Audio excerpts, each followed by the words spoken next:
antes de los escenarios llenos, antes de los premios, antes de que su nombre fuera reconocido en la comedia dominicana, Juan Carlos Pichardo era simplemente un niño creciendo en Santo Domingo, observando, escuchando y aprendiendo en silencio. Juan Carlos Pichardo nació y se crió en la República Dominicana, en Santo Domingo, la ciudad donde el ruido nunca se detiene y donde el talento tiene que luchar para ser escuchado.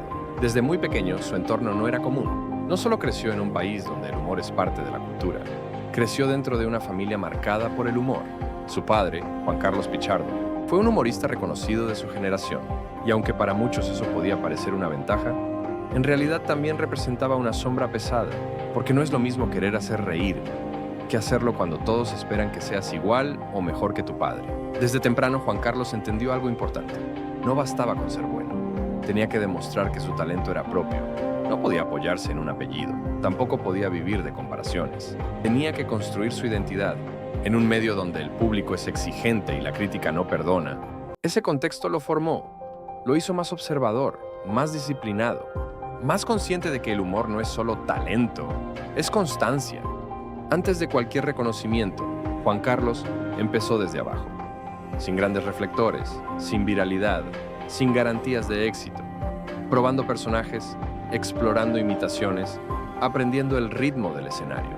Aquí no hay una fecha exacta grabada en piedra, pero sí una verdad clara. Su presencia como humorista comenzó a hacerse visible en la primera mitad de la década de 2010, cuando empieza a abrirse espacio en televisión y escenarios locales.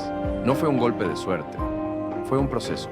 Mientras otros solo ven el resultado, pocos hablan de los años donde el crecimiento era lento, los proyectos no siempre avanzaban y el reconocimiento no llegaba de inmediato, años donde muchos abandonan, pero Juan Carlos se quedó, aprendiendo el negocio, entendiendo el medio, formándose no solo como comediante, sino como profesional del entretenimiento.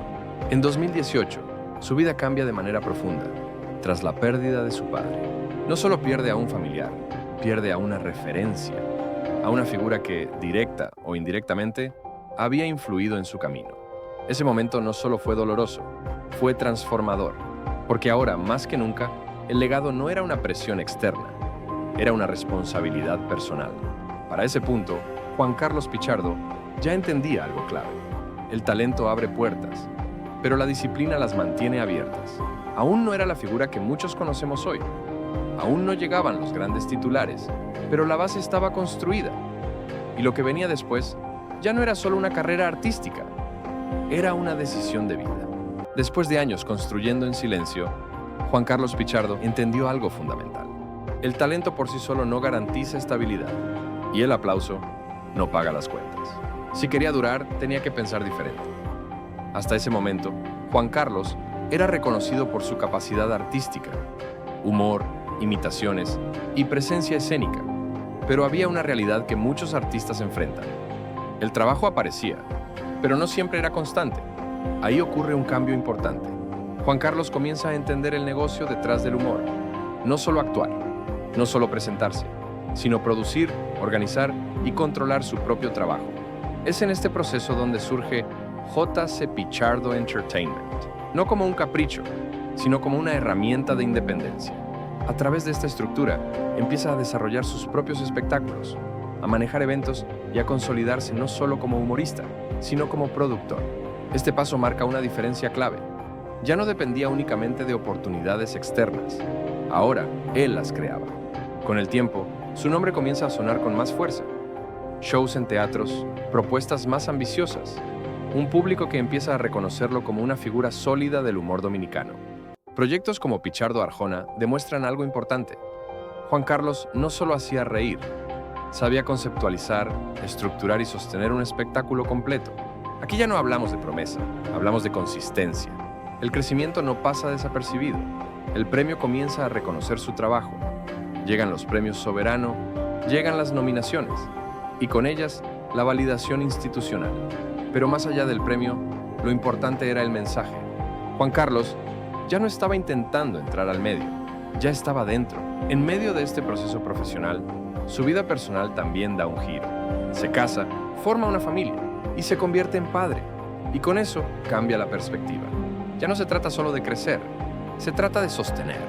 La estabilidad deja de ser una opción y se convierte en una necesidad. Este punto es clave, porque redefine sus prioridades y refuerza su enfoque en proyectos duraderos. Para este momento, Juan Carlos Pichardo ya había logrado algo importante. Tenía carrera, tenía reconocimiento, tenía estructura, tenía una familia, pero aún faltaba un elemento: la exposición masiva, el salto definitivo, el momento que lo pusiera frente a un público mucho más grande. Y esa oportunidad llegaría de una forma inesperada. Para ese punto, Juan Carlos Pichardo ya lo había construido todo: carrera, respeto, familia y estabilidad. Y justamente por eso, la siguiente decisión no era sencilla, porque cuando ya tienes algo sólido, arriesgarlo todo se vuelve un acto de valentía. La propuesta fue clara: entrar a la casa de Alofoque, un espacio sin guiones, sin ediciones que te favorezcan y con cámaras encendidas todo el tiempo. Para muchos una vitrina, para otros una trampa. Para Juan Carlos una prueba definitiva. Entrar significaba algo más que competir.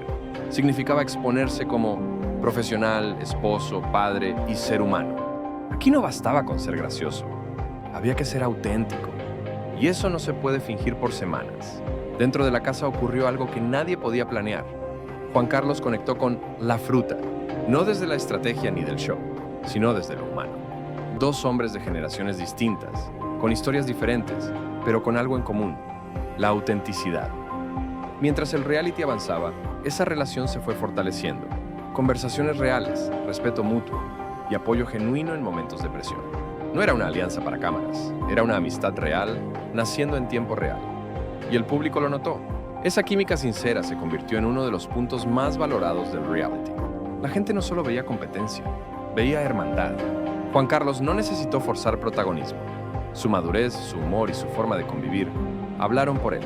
Y semana tras semana el respaldo creció. Al final del proceso, el resultado fue claro. Juan Carlos Pichardo se convirtió en uno de los ganadores de la Casa de Alofoque. El premio no fue simbólico, fue un lujoso apartamento, un logro tangible, una recompensa real. No solo por participar, sino por sostener su identidad en el escenario más expuesto de su carrera. Pero esta historia no empieza con ese premio. Juan Carlos ya venía construyendo su estabilidad desde antes. Desde aproximadamente 2021, vive en un costoso y lujoso apartamento. Un espacio que refleja estabilidad, planificación y crecimiento progresivo. Juan Carlos explicó que compró la propiedad en planos. Fue uno de los primeros residentes del edificio y ha vivido allí por más de 3 años. Y hoy, propiedades similares en ese mismo edificio rondan un valor cercano al $500,000. Nada improvisado, todo construido paso a paso. Hoy, cuando alguien ve su hogar, su estabilidad y su estilo de vida, solo ve el resultado final. Pero detrás hay años invisibles, decisiones difíciles y momentos donde nada era seguro. La historia de Juan Carlos Pichardo no es la de alguien que tuvo suerte, es la de alguien que cargó con una sombra, perdió a un padre, se reinventó, formó una familia, apostó cuando el riesgo era real y ganó sin dejar de ser el mismo. Porque el verdadero lujo no es el éxito, es llegar a él sin traicionarte en el camino.